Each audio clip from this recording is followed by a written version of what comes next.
My name's Kevin, and together with my partner here, Jess from Pittsburgh, Pennsylvania, we are going to try to talk about our lived experience as we go through the podcasts on a week-to-week basis.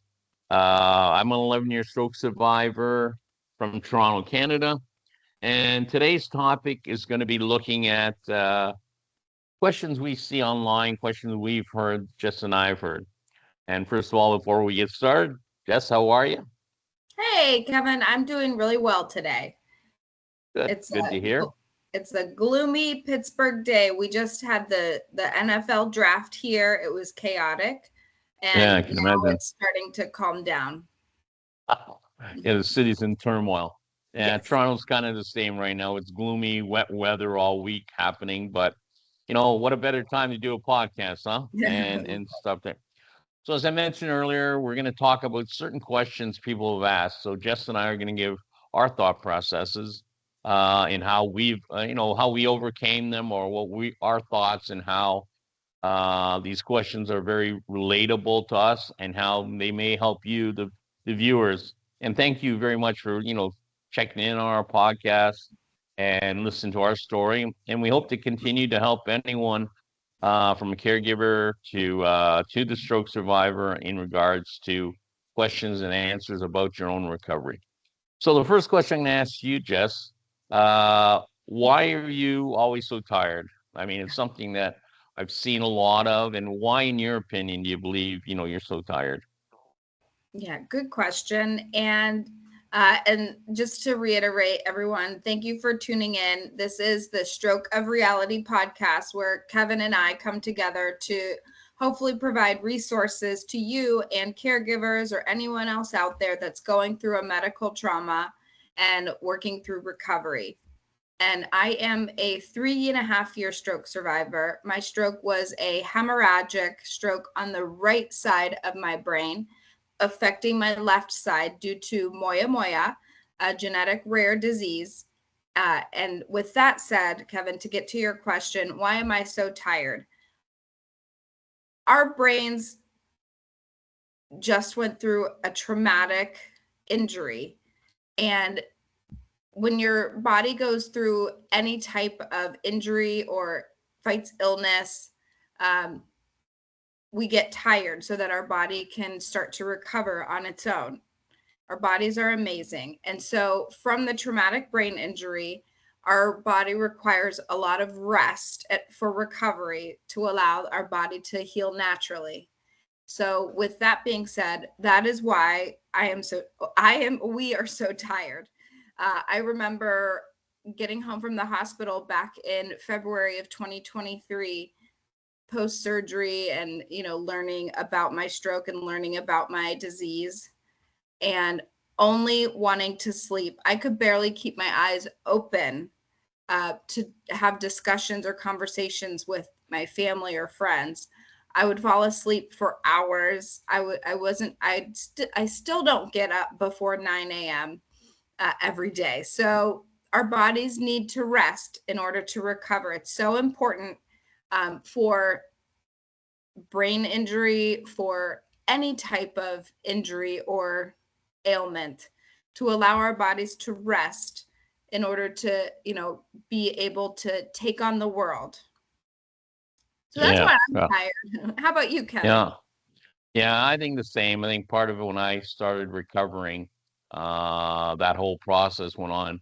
I think a lot of people don't realize the heart is what makes the body function, like keep it alive, but it's the brain that does all the work. And every day you guys are, we're trying to think, we're trying to do this, try walking when you're learning to walk again, just right. You're thinking about how to walk. So brain is doing a lot of work. It's like if you're doing something with your arm, constantly for 15 minutes, the brain goes through it all. So being tired is a positive. It means you are working hard and you are trying to get better. But realize, as Jess said, you need to take your time, get the rest when you do. Rome was not built in a day. You need to work through it. And your tiredness will, I'm not going to say it's just going to go away. It's your body just building up the strength all over again to sustain itself. And once you get through that part, I think you'll see more and more that when you get when you develop more energy, when you start doing more things, when you're capable of doing more things, the body will become stronger and stronger, and the mind will get stronger and stronger. One suggestion is as you're doing it, do brain exercises, and that will help your mind stay more alert and then become stronger in the overall scheme of things. So, being tired is normal. Mhm. Don't think of yourself differently if you are.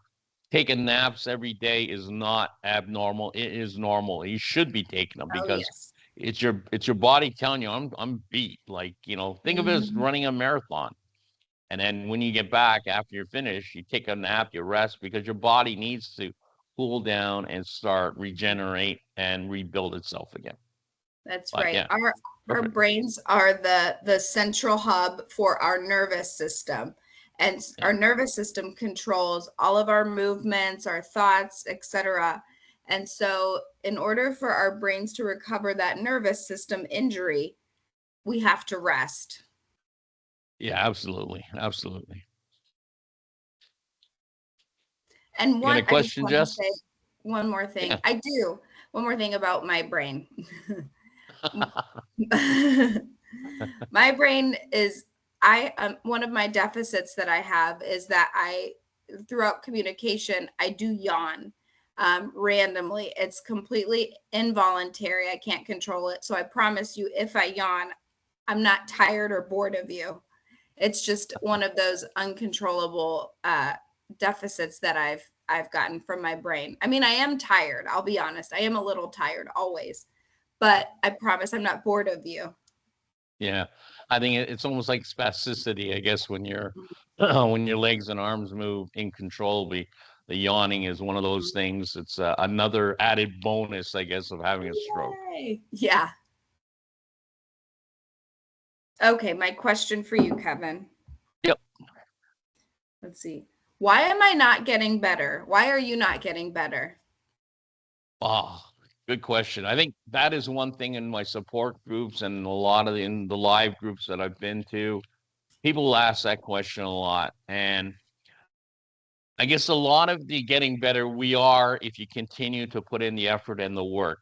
But you have to Mhm. understand you don't plateau to a point. You do reach a peak to a point, meaning your body has gotten all this, so it really develops better. But you continue, like I'm 11 years in, I'm still improving. Mhm. And what you won't notice is the big improvements anymore. All the improvements become smaller, like my walking, my ability to raise my hand over my head after 5 years. Those are things that took a long time and a lot of work. And I was saying, I'm, 11 years in. If you're 3 years in, it may take you 11 years to get better, but be patient and you got to continue to do that. So you are getting better if you continue to put in the time and effort. It's like going to the gym. I mean, not necessarily as stroke survivors, but people going to the gym want to see improvement. So maybe you're going to take a second off your running or you can lift an extra 5 pounds. You just can't do it tomorrow. Sometimes you just got to build up to it.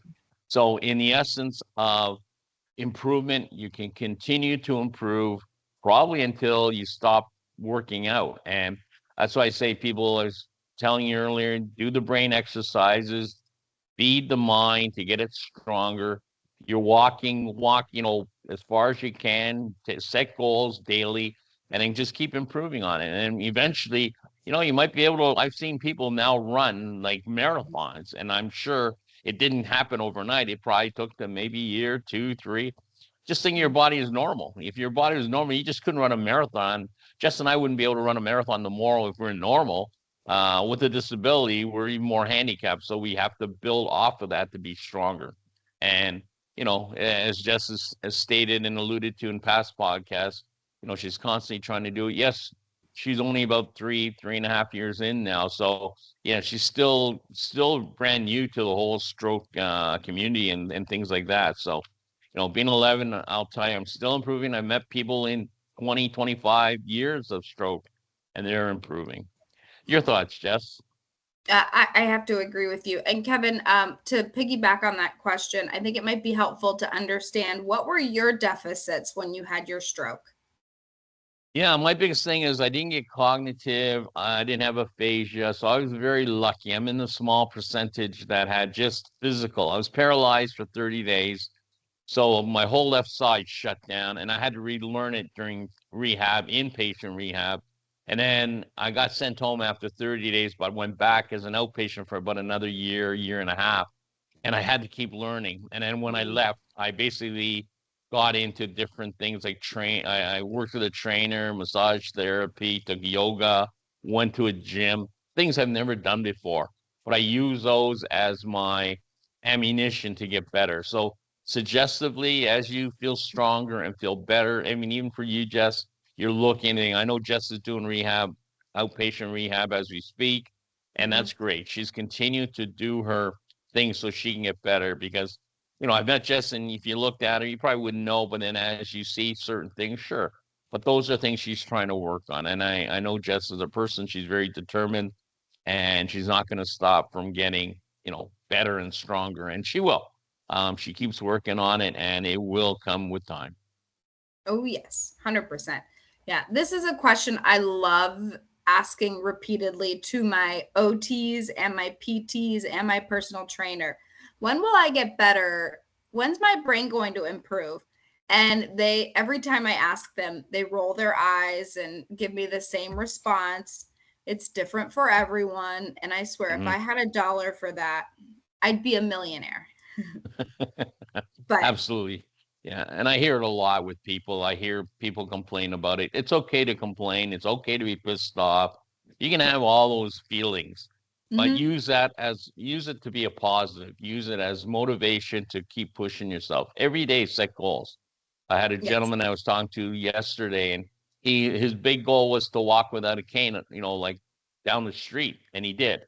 And that's been goals. He's a stroke survivor about a year, and it's taken him this long just to do that. But he was determined.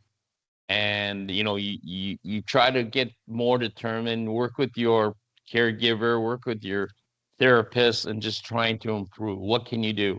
You can't stop just because you go to therapy doesn't mean you can stop when you get home. You got to continue working out and doing small things to help get your body moving. And answer to your final question, Jess, yes, for the 30 days that I was paralyzed, I had to keep my body moving. That's why I didn't get atrophy. That's why my body didn't seize up because I kept moving it around every day. That way it kept, my brain was restarting itself, trying to tell the body, okay, this is what it's got to do. Because remember, the brain has to retract or reroute Mhm. the communication to tell your arm to move or whatever. So, yeah, so that's been the great part about it all. That's that fancy word neuroplasticity where our brains rewire itself. Yeah, absolutely, absolutely. So, one of the things I think is that I've heard, and will I get another stroke? Thoughts, Jess, on secondary stroke? I'm sorry, what was your question? Secondary stroke. So a lot of people think about it and wonder, okay, you've had one, will I get another one? Mhm. Your Yeah. thoughts and what have you heard? Well, we are more likely as a stroke survivor, we are more likely to have another stroke within 5 years of our initial stroke. And I might not be the best person to answer this, but I actually did have a second stroke. But it was while they were operating on me for, to help Yeah, stop the first stroke. yeah, So I did technically have two strokes. And okay, fast forward, post recovery, post first stroke and second stroke, I guess, and recovery in the hospital and working towards that and allowing my brain to heal. I have been concerned about even another stroke. And the disease I have, moya moya, is a progressive disease that does cause strokes. Um, so I'm always at a risk for another stroke. And I would just say, talk to your doctors, talk to your neuro team, and just be aware of your risks and be aware of the signs and what to look for when it comes to stroke, right? That be fast acronym. If you start to notice that your balance is off, your eyesight goes blurry, um, your face, one side of your face is drooping. The A, is that aphasia? Act, I think. Oh, act. That makes sense. Ah, there it is. You should act fast. Call 911, get to the hospital as fast as you can. And because time is of the utmost essence when it comes to stroke recovery and allowing yourself to heal quickly, so that you don't have any additional deficits. So I guess in summary, talk to your care team, talk to your family and friends, your network, make them aware of your situation. That way people can pay attention to those symptoms and help you as soon as possible. Yeah, I hear you. I hear it a lot, and part of the reason, we wanted to talk about it is that it is a big fear. I did a campaign with Bear about Noted 2, and Bear is going through the whole process now in helping discover ways that people can get less and less chance of having a secondary stroke. Mm-hmm. Is it relevant? Is it normal? Yes, there are a lot of people who have one, two, three. And I guess in the end game, it's just a matter how the first, second, and third affect you. Yes, obviously the second and third will have a bigger impact. But as Jess said, if you talk to your health team, you continue to work and build your body up, yeah, less and less. Obviously, diet's going to come into play, medications are going to come into play. But you should see a neurologist probably in the first 5 years a few times. And it makes sense because they can do the X-rays and things, CAT scans, see what's going on up there, talk to you verbally and see how you're feeling, how things are. And don't be afraid. If there is one slight issue that you feel is not making you feel right, get to a hospital, get to your doctors, and have it looked at, because it's the only way I had it. My mother had a couple of small TIAs, and we knew nothing about it until close to her passing, because they had done some X-rays on her, CAT scans on her brain, and they told me after the fact. So for me, I understand why I had mine, because strokes are hereditary. It's in the genes and things like that. And there are a lot of different things, but when I had mine 11 years ago, stroke was not a young person like Jess's thing. It was more of an older person, like anyone over 70. But now it's like anybody. And I've met some young people that have had it. So yeah, secondary stroke in general is something you should be cognizant of, but I think you can't let it consume you. You cannot wake up every morning, and I can't speak for you, Jess, but for me, you just have to live your life and pray. If you're religious, pray that you don't get a secondary one. And if you do, you just make sure you know how to handle it, how your family has to handle it, your caregiver. And I think you'll find that in the end game, you let nature take its course in a lot of aspects of it, but at the same time, just continue to build your health up, and you can, be resistant to the fact of having a second one. Yeah, and then it is after, for me, I heard here it was after the first year is really a crucial time. If nothing happens, and it does go up to 5. So I'm at 11. I'm at that stage now that my fear becomes less and less. And as Jess has spoken, she's had one and a half strokes. Based on her situation. And yeah, in the next couple of years, I'm sure Jess, right? You think about it, but I know it hasn't become you, and you're living your life, and you're just trying to make the most of everything. And, if it happens, well, you'll deal with it when that time comes. Stroke is not one of these things where we can really have a preventive. There is preventive talks, but, you just like heart attack, you just can't take baby aspirin every day and that'll be better for you. We're on medications, and, that does help me in terms of keep my blood pressure down. Your diet is another thing. So, stick to those kind of regimens that the nutritionists and doctors tell you, and that will help you prevent stroke more and more. So. Agreed. Yeah. It's a fine line. It's tough. And actually, just from a personal experience with, secondary stroke, you have to know your body too. So For Yeah. example, I was experiencing some additional weakness in my unaffected arm. I wasn't able to lift dishes as high as I was. So I noticed that and I thought, this is not right. So I contacted my neurosurgeon, my neurologist, and my PM&R doctor to discuss it. And we found out that I, in fact, did have small stroke or TIAs on my unaffected side. So we're attributing that weakness to those additional strokes. Thankfully, knock on wood, it wasn't anything more significant, Mm. but that did attribute to the weakness. I went and sought help immediately. And we did, it's always good to know the root cause of something that changes your body. So Yeah. act fast. If you Yeah. notice anything funky going on. Yeah. Absolutely. That's the biggest thing is make sure you act on it. I know be fast is kind of that whole acronym of that. So Mm-hmm. anything that doesn't feel right about your body, better be safe than sorry, right? So, Yes. good for you just to act on it and be told. And she can now try to stay productive in terms of her life and not having to focus on, waking up every day knowing that maybe I'm gonna have a stroke tomorrow. Yeah, I get it.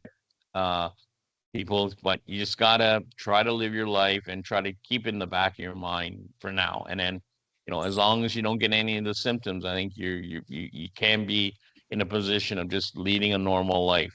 So, Yes, but definitely keep going. And so, which actually is a good segue to this question, Kevin. yeah. Um, should I travel? Oh, absolutely. I think if your body's ready, look, we understand that normalcy is what we all want. We crave it.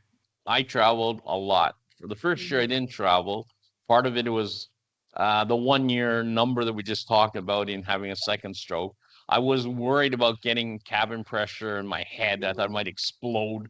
Having a stroke and your brain is all messed up. So, should you? Yeah, I think any travel, be it by car, by plane, by train, by boat, whatever means of transportation you do, I think you should when you're ready. And if for anything in life, from driving to all the different things you go out there, when you're ready as a person. Now, there's a difference between being ready and thinking you're ready. So if you think Yeah. you're ready, it may not be there. You might think, hey, I feel great. I can do all these things, Mhm. like ride a bike, and then you fall. So you got to be very careful when you got to listen to your body of when it is. And we talked about being tired, and that's why listening to your body is so important. I think you need to talk to a doctor after, get some Mhm. tests done in terms of your physical strength, physical balance. Balance is a huge thing with travel too, because, walking through an airport, standing in an airport. So the physicality involved in traveling, traveling is not a like get there and just go to the airport and you're done. It is not. You have a 3 hour wait and stuff. Now there is a lanyard out. The Sunflower Lanyard is a new thing.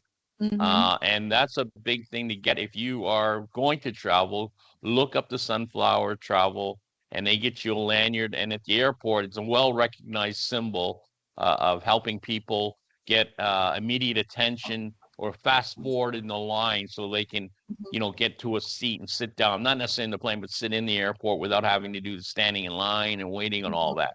So should you travel? Yeah, I recommend it if you're ready. And I think, financially obviously is another issue, but if your body is ready, then talk to your body, talk to your caregiver. I Mhm. think they're ones that can, help you decide. I think your mother and your boyfriend helped you decide whether you're ready. Even long car rides, yes, I'm sure. I know Yeah. for me, even the ride home from the hospital was about 45 minutes when I Oh, wow. first got out and I was tired. Like I go, holy Mhm. cow, like just sitting in the car. And then getting a ride home, my head felt heavy. I was happy I was going home, I was done. But I know as soon as I got home, I just want to go to bed because I just felt so tired. And think of it like jet lag, multiplied by 10. We Yeah. get jet lag in general. And then you add 10, because of our stroke, I had 10 times that. So yeah, it can be a thing. And I have traveled a lot since my stroke. And it's been good. My biggest issue was just commuting from gate to gate if I had to catch a flight because my walking was still a little bit. That scared me the most, I think, more than anything. Is just trying to catch my connectors because Oh yeah. I couldn't walk and I didn't set up any pre-plan to get a ride from one gate to another. Part of it I Oh, was just too proud. I wanted to, prove to myself I could do it. right. And, fortunately I did. And then, you just got to make sure you have those in place. But yeah, if you can, when you're ready, it's no different than anything else in life. Travel is just one of those added activities that you can do. It's like trying to go Mhm. play baseball, go skating, or ride a bike. You have to look at your body. Just alliterated at the beginning. Trust your body. Trust what you feel, Mhm. and I think you'll know when you're ready to travel. I've talked to many of my support group. They all want to travel, and Mhm. good for them. And that's a huge positive. If you have traveled. How about you? You traveled? I know you just came back from a flight. Oh yes, So 100%.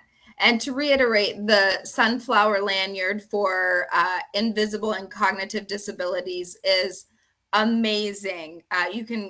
We'll have a link for where you can get one of those lanyards at our profile below.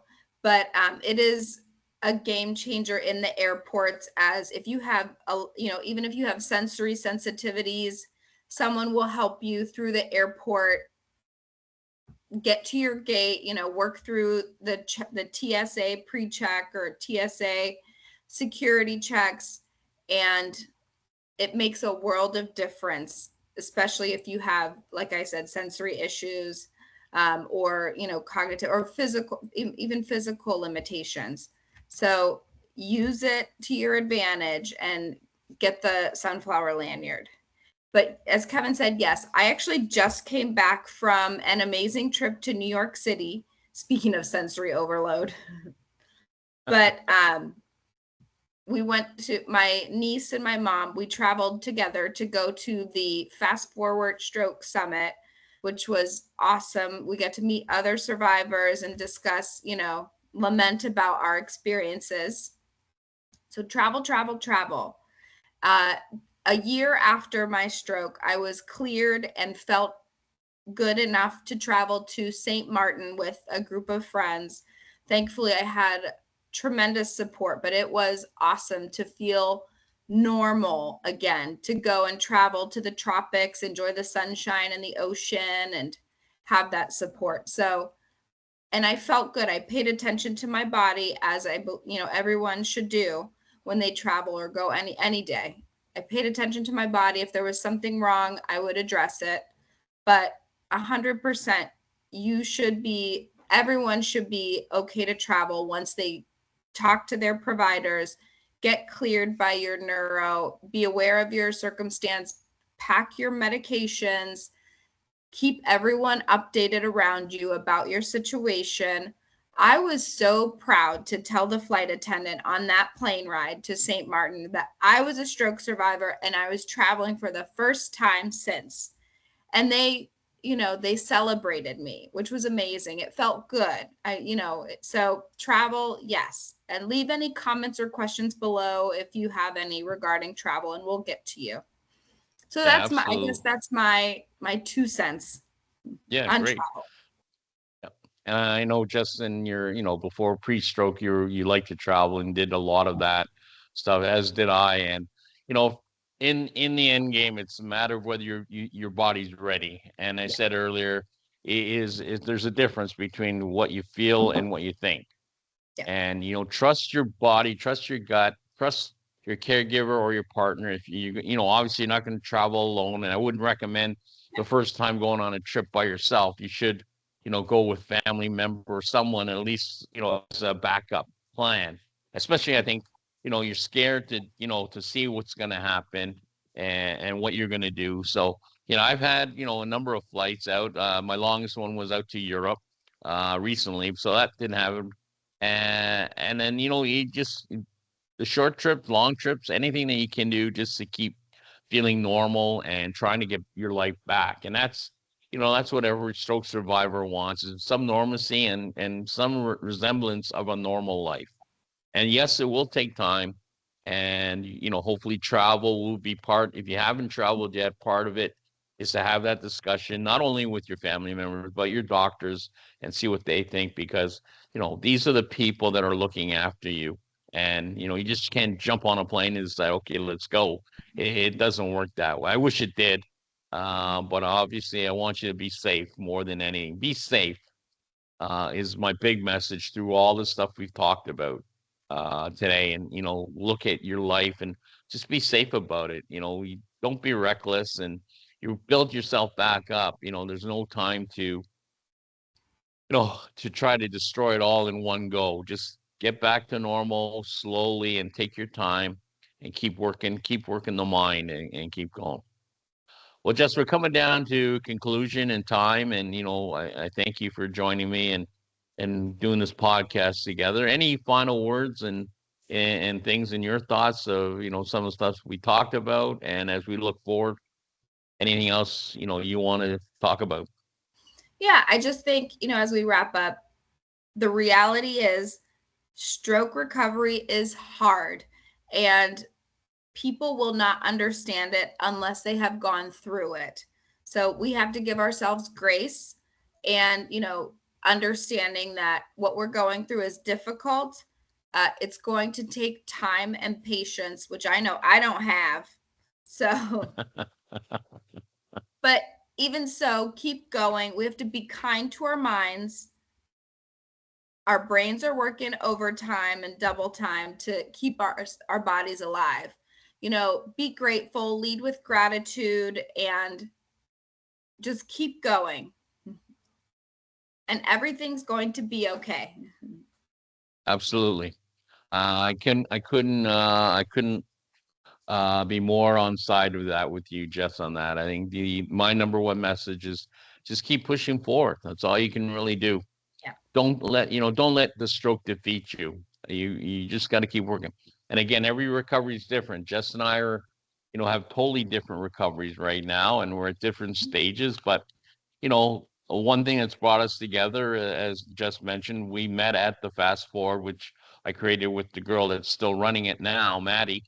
And part of it is I've met some really key individuals, both in the States and in Canada and overseas, through my different connections in the stroke world. And, I wouldn't change anything. Meeting Jess, our paths would probably never cross, in real life, but because she's out in Pittsburgh and I'm here, and I know she does have friends here in Toronto, but I'm just saying it's probably unlikely we met. But here we are doing a podcast together, and I consider Jess a good friend because we are sharing the same experience, lived experience of stroke. But Mm-hmm. that's part of it, and we want to help make the difference in the world of the stroke community in whatever way we can, be it these podcasts or all the different things we put together. I know Jess has a book out which we can put down in the bottom, and and on Amazon you can read her story about what she's done. So on behalf of Jess and myself, thank you all for listening to our podcast. There'll be another one in the next week or so. We'll talk about some other things, probably more questions about what we're hearing out there, and hope these questions help. And if you have any, by all means, please write them at the bottom. We'll get to them and we can answer them in our live broadcast, or we can actually send you a note on, our thoughts and feelings. Recovery is slow. Trying to be normal is going to be slow, but you can get there. What level? I'm not sure. In my own personal, I'm about 90% of what I was before. But again, I know I'm kind of in that small percentile that didn't have 9 things I had to overcome in terms of the recovery. And I know Jess has gone through a lot more than I have, and maybe slower, but I can see, as I said before, I see a lot of change in Jess just talking to her, because each day I can tell she's getting better and better. And that's a huge part of recovery, is just that you yourself feel good about yourself, and the people around you, will say the same. So, okay, Yep. so Jess, a pleasure. Thank you very Woo! much. Celebrate We'll the see you. wins. Yeah, we'll see you guys again soon. Take Yep. care. Bye.